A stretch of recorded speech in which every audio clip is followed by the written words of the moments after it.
Welcome back. We are now on Chapter 7 of State and Local Government in your textbooks. And I know you're keeping up with the readings and following along. This particular chapter, as you know, is about the state legislature, the Texas state legislature.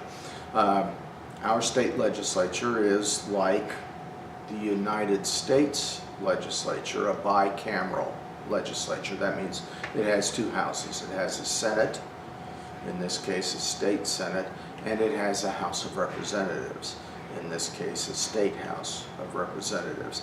It is modeled after the government of the United States of America, and in fact much of our Constitution in Texas is modeled after the United States Constitution.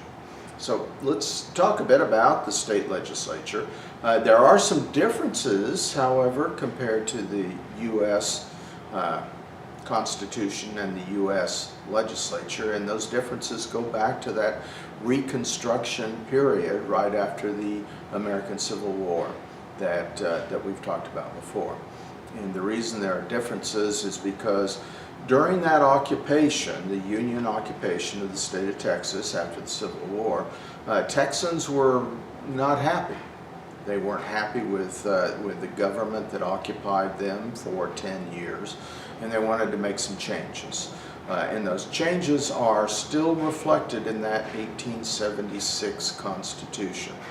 Yes, we have two houses in the legislature, but we provide for some interesting things in that legislature.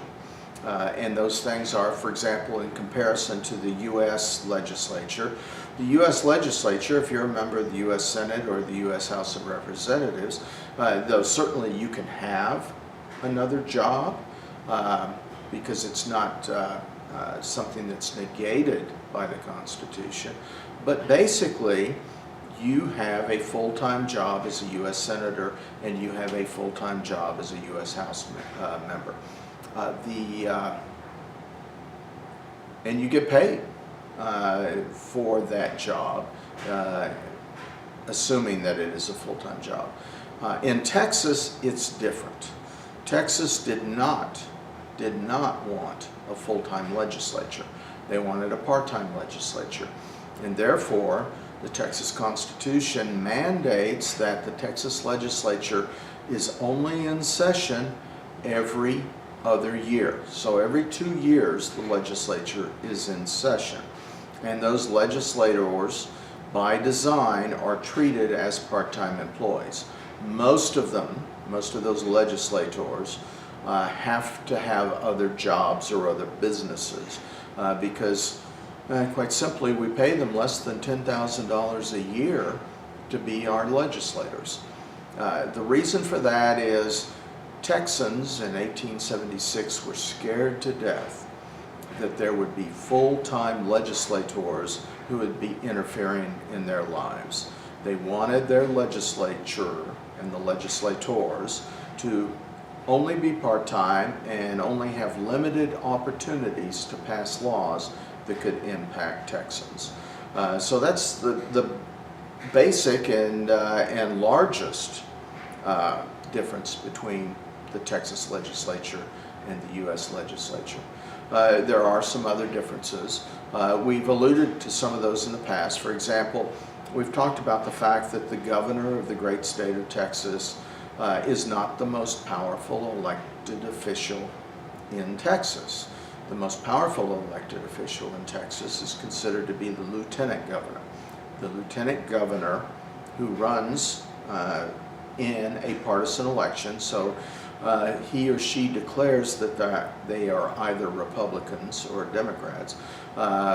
However, they run independent of other Republicans or Democrats. So the Lieutenant Governor of Texas is, though on possibly the same ticket as the Governor of Texas, is not running with that governor.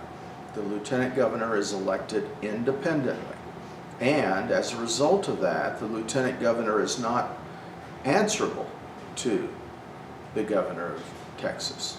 And This person is the most powerful person in the state of Texas per most political scientists, because the lieutenant governor controls the budget of Texas.